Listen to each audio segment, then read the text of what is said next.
거기 2-11쪽 보시게 되면 그 문제가 하나가 있죠. 1번 문제는 여러분이 보세요. 이건 뭐 아주 과거에 딱 한 번 나왔는데 그 요식을 대입해 갖고 알아두시면 되는 문제고요. 근데 비중은 크지는 않습니다. 그래서 2번 같은 경우는 좀 보셔야 되고요. 자, 2번을 보시게 되면은요. 이따 할게요. 자, 요거는 요런 패턴은 기사에서는 안 나왔던데 산업기사에서 나왔어요.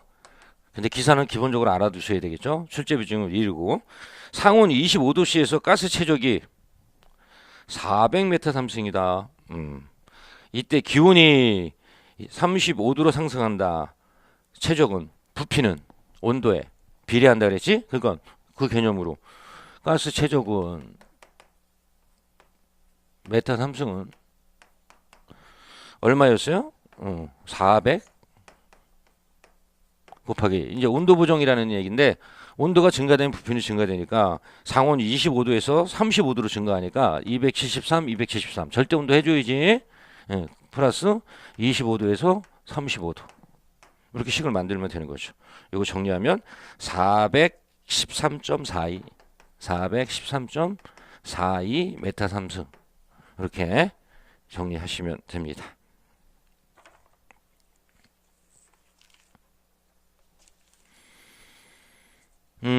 자, 그 다음에는요,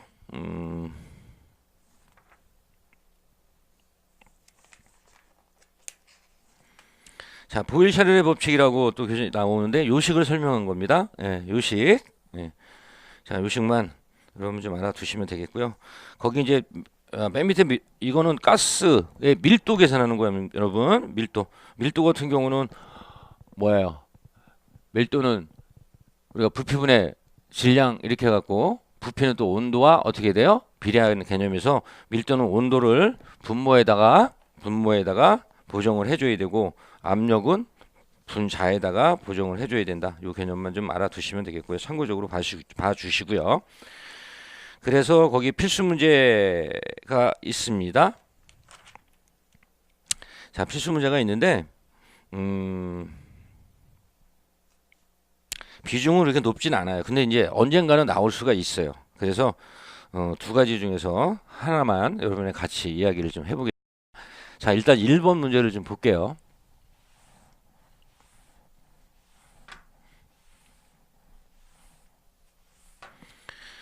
자, 1번을 보시게 되면은 이건 뭐 기사 산업기사 나온 적은 없기 때문에 출제 비중 없고 그렇지만 나올 수 있기 때문에 같이 다시 하는 겁니다. 한번 볼게요.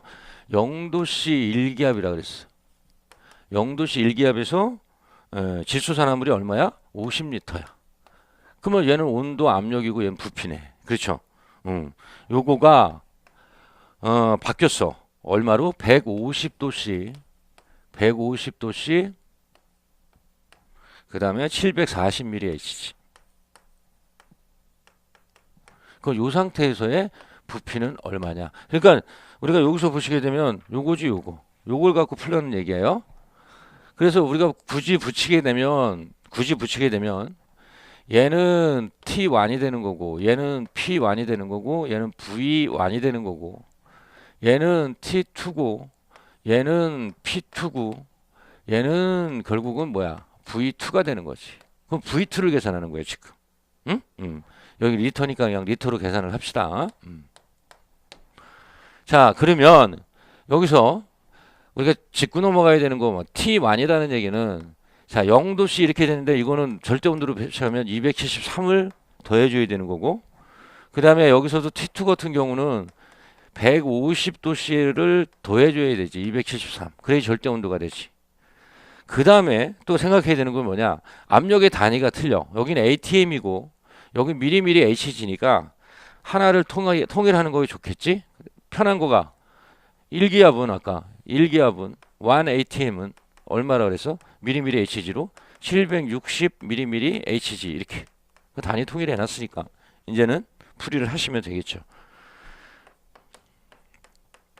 그래서 V2는 뭐 V2로 해도 되고 뭐 부피는 이렇게 해도 됩니다. 얘가 리터로 나오는 거고 그래서 V1 곱하기 T1분의 T2 곱하기 P2분의 P1 이렇게 되죠.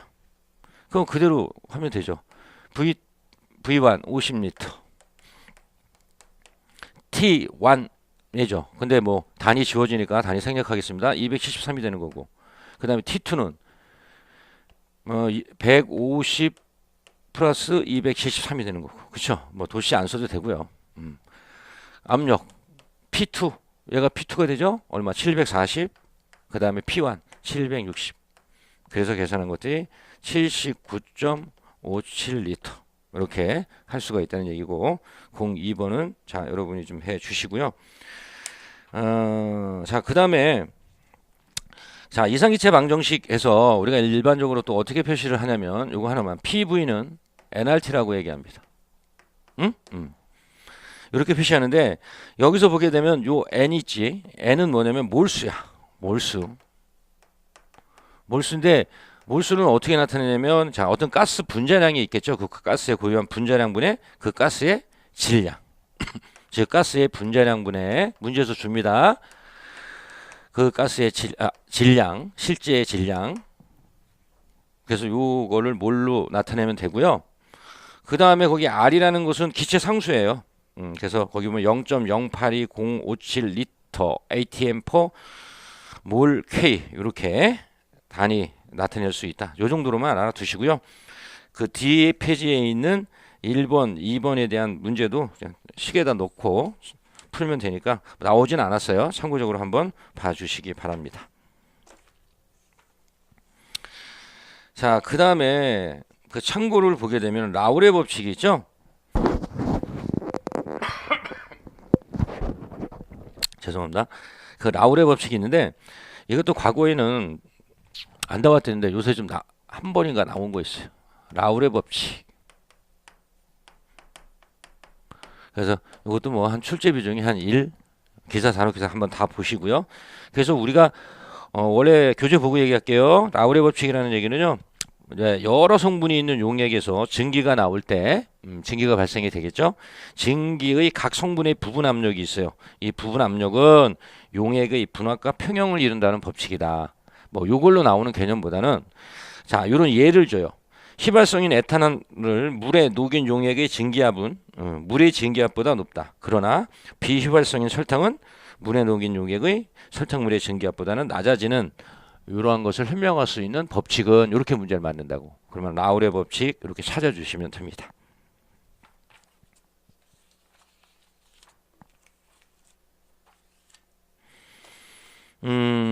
그 다음에 16쪽 가시게 되면은 거기 잠열, 그 다음에 현열 뭐 이렇게 내용이 나와 있죠.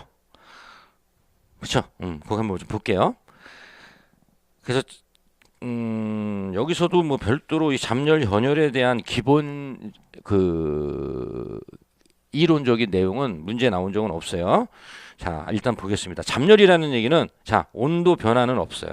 다만 물질의 상태가 바뀌는 겁니다. 자, 온도 변화는 없고 물질의 상태가 변하는 거예요. 자, 그래서 거기 융해열이라는 거가 있을 거예요. 그 융해열. 자, 융해열이라는 얘기는 뭐냐? 예를 들어서 그 니은부터 보겠습니다. 자, 일정한 온도에서 어떤 온도에서 1몰의 고체를 액체를 만들기 위해서 필요한 에너지를 말한다. 즉 뭐야? 얼음 0도씨, 액체 0도씨. 얼음이 물로 변할 때 필요한 열량. 온도 변화는 없죠. 그래서 거기 보면은 0도씨 얼음이 0도씨 물로 되려면 어느 정도 필요하다? g당 80칼로리가 필요하다. 이것을 우리는 융해열이라고 합니다. 융해열. 그래서 요거는 킬로칼로리로 얘기하면 80kcal per kg. 즉 킬로그램당 약 80kcal가 필요한 거고 그 다음에 줄로 얘기하면 몰당 약 6.0kJ 필요하다. 이 정도는 여러분이 좀 알아두시고요. 그 다음에 잠열의 종류 중에서 증발 잠열, 즉 기화열이라고 합니다. 그러면 이거는 뭐를 얘기하는 거냐면 니은을 볼게요. 자, 일정한 온도에서 이것도 온도 변화는 없는 거야. 1몰의 액체를 기체로 그래서 물을 끓이면 수증기가 되지. 그 상태를 얘기하는 겁니다. 만들기 위해서 필요한 에너지를 우리는 잠열이라고 하는데 이것도 킬로그램당 어느 정도 필요하다? 약 539kcal. 또 킬로줄로는 몰당 약 40.7kJ이 필요하다. 그래서 기억 조금 더 설명을 하면 기억의 내용이 있죠. 100도씨의 포화수가 100도씨의 건조 증기, 물이 증기로 되려면 g당 539칼로리. 여긴 g당이니까 칼로리고 다 각각 뭐야? 천씩 고려하면 킬로칼로리 퍼 킬로그램이 되잖아요. 같은 얘기입니다. 필요한데 이를 우리는 기화열이라고 한다. 이렇게 알아두시면 되겠고요. 그래서 현열은 잠깐 내용만 좀 보죠. 자, 어떤 물질에 의하여 흡수 또는 방출된 열이 물질이 상태 변화에는 사용되지 않고 상태 변화는 없어. 근데 온도 변화만 나타나는 열량을 우리는 현열이라고 한다. 이 정도로만 알아두시고요. 만약에 문제를 만든다면은 그 뒤쪽에 있습니다. 뭐냐? 필수 문제 1번. 요렇게 한번 문제가 나온 적이 있습니다. 그래서 요 사항도 좀 알아두셔야 되겠죠. 자, 그래서 보시게 되면 거기 같이 좀 볼까요? 요거는 우리가 지금 거기 01번 있죠? 01번 요거는 자, 이것도 출제 기준은 1이고 산업기사 보시는 분들 좀 봐주시기 바랍니다. 자, 0도씨일 때의 물의 융해열과 교재 보고 갈게요. 뭐 간단하니까 100도씨일 때의 물의 기화열을 합한 열량을 킬로칼로리 퍼 킬로그램 이렇게 물어봤어요. 그러면은 0도씨의 융해열은 앞에서 얼마라 그랬어? 킬로그램당 킬로칼로리 개념으로 80킬로칼로리 퍼 킬로그램이라 그랬잖아요. 그쵸? 요거랑 그 다음에 기화열 얼마라 그랬어? 킬로그램당 기화열이라는 얘기는 뭐야? 거기 보면 융해열과 기화열을 물어봤잖아요.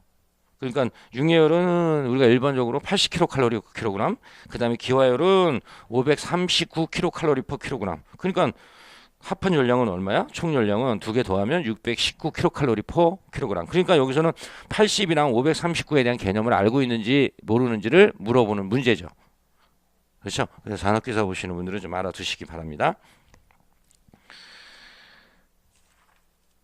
자, 그 다음에 그 레퍼런트 스미트 수랑 그 다음에 루이스 수 이것도 뭐 그렇게 많이 나오는 건 아닌데요. 자, 이렇게만 좀 정리할게요. 스미트 수 같은 경우는 거기 1번 볼게요. 물체 표면에 형성되는 경계층 내에서의 물질 이동과 상관관계를 나타내는 무차원 수다. 그래서 요걸 주던가 아니면 관계식을 보게 되면 물질의 확산 속도분의 운동량의 확산 속도 요 비로 나타낼 수 있는 것은 뭐냐 했을 때 거꾸로 스미트 수 이렇게 찾을 정도로만 봐주시고요. 그 다음에 루이스 수라고도 있습니다. 루이스 수.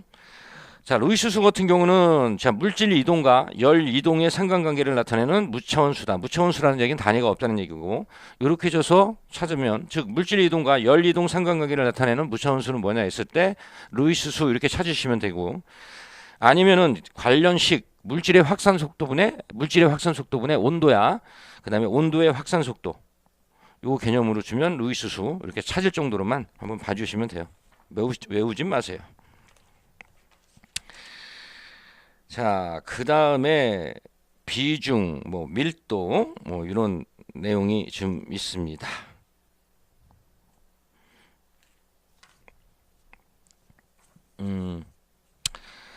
그래서 자, 비중이라는 얘기는 뭐예요? 어떤 대상이 되는 표준분의 대상이 되는 물질. 그러니까 이것은 뭐 예를 들어서 우리가 일반적으로 예를 들어서 암모니아가 있다. 얘의 비중은 얼마냐? 이렇게 뜬금없이 나오면 이 암모니아는 어디에 존재하고 있는 거야? 공기에 존재하고 있는 거야. 그렇죠? 그러면 비중은 표준. 그 공기의 분자량이야. 그냥 공기의 분자량이 29라고 합시다. 뭐 정확하게 29점 몇 되겠지? 자, 29라고 하면 얘는 공기의 분자량이잖아. 그러면 여기는 뭐야? 표준분의 대상, 얘의 분자량 14 플러스 3이니까 17. 뭐 구랑구랑이면 지워지면 되고. 그러니까 이렇게 해서 간단하게 계산을 하면 되죠. 단위는 없는 거고. 그래서 표준에 대한 어떤 대상의 개념을 갖고 봐주시면 되겠고요. 자, 밀도는 거기 최적, 뭐 부피랑 같은 얘기죠. 질량 이거 다 아시는 거고. 비중량 같은 경우는 최적분의 질량의 개념이 아니고 중량에 대한 개념으로 표시하는 거고. 비최적은 밀도를 역수로 하면 되는 거고. 여러분 좀 봐주시면 될 거예요. 이 정도만 좀 알아두시고요. 자, 뒤로 넘어가시게 되면 뭐가 있냐면, 자, 점성이라고 있습니다. 점성. 응? 그래서 이 점성이라는 거는요, 요 점성이라는 거는 산업기사에서는 출제가 되진 않았어요. 근데 이 점성에 대한 개념은 기사에서는 가끔 출제가 되고 있습니다. 그래서 요거는 출제 비중을 한 2 정도 이렇게 보겠습니다. 자, 교재를 좀 보고 간단하게 좀 말씀을 좀 드리겠습니다. 그래서 보통 점도, 뭐 점성도, 점성계수에 대한 설명 중 바르지 않은 것 이렇게 나옵니다. 응? 그래서 거기 보게 되면 제일 첫 번째 보면 점성은 자, 유체 분자 상호 간에 작용하는 분자 응집력이랑 그 다음에 인접 유체층 간의 분자 운동에 의하여 생기는 운동량 수송에 기인한다. 뭐 이런 내용이 있고, 이건 보통 이제 맞게 주고요. 그 다음에 2번에 가시게 되면, 자, 온도가 증가하면 대개 액체의 점도는 어떻게 돼요? 온도가 증가하면 액체의 점도는 느슨해지잖아. 감소한다고. 액체는, 근데 기체는 네, 상승합니다. 요거를 반대로 해서 답을 만듭니다. 그래서 뭐 답을 어떻게 주냐? 온도가 증가하면 대개 액체의 점도는 증가하고 기체는 감소한다. 뭐 이거가 답을 줍니다. 요거만 좀 체크해 주시면 되겠고요. 그 다음에 또 답을 줄 수 있는 거가 뭐냐면요. 온도에 따른 액체의 운동 점도의 변화폭은 절대 점도의 경우보다 좁다 이렇게 되는데, 이것도 반대로 넓다. 넓다 이렇게 답을 만들 수가 있고요. 그 다음에 그 밑에 보시면 액체의 점성 계수는 주로 분자 응집력에 의하므로 응집력이 이제 작아지니까 온도가 높아지면 온도 상승에 따라서 어떻게 응집력이 낮아지니까 점도도 낮아지는 그걸 다시 한번 설명한 거고, 그 밑에 점성 계수는 온도에 의해 영향을 받지만 그렇죠? 그래서 온도에 의해서 액체는 감소하고 기체는 증가한다 그랬어. 상승한다 그랬어. 자, 압력과 습도에는 거의 영향을 받지 않는다. 압력과 습도에는 영향을 받지 않는다. 온도에만 영향을 받는 함수다. 이렇게 생각하시면 되겠고, 그러니까 점도에 영향을 주는 함수는 온도다. 요거만 좀 체크해 주시면 되겠고, 그 다음에 학연은 점성 법칙은 학연의 점성 법칙은 점성의 결과로 생기는 전단 응력은 유체의 속도 구배에 비례한다. 이렇게 되어 있는데, 이것도 비례한다를 반비례한다. 반비례한다. 이런 식으로 답을 만듭니다. 그래서 여기서는 문제가 나오면 한 3가지를 반대로 해서 꼭 답을 만드니까 알아두세요. 아까 여러분한테 이야기했지만 온도 증가하면 액체는 어떻게 감소하고 기체는 증가. 그 다음에 아까 그 액체 운동 점도의 변화폭은 절대 경우보다 좁은데 이걸 넓다 하면 답이고, 그 다음에 점성 결과로 생기는 전단 능력은 유체 속도 구배에 따라서 비례하는데 이걸 반비례한다. 이렇게 해서 답을 만드는 경우니까 요 3개만 점성에 대해서는 기억하시면 다 찾을 수 있습니다. 자, 이제 기본적인 건 이번 시간으로 해서 간단하게 좀 정리했고요. 다음 시간부터는 이제 연소공학, 연소의 기본적인 이론을 바탕으로 해서 이제 실질적으로 연소공학 내용으로 들어가는 걸로 하겠습니다. 자, 이제 연소공학 시작됐으니까 여러분 힘내서 또 열심히 한번 해보기로 하죠. 이번 시간 여기서 마치고요. 다음 시간에 다시 뵙겠습니다. 감사합니다.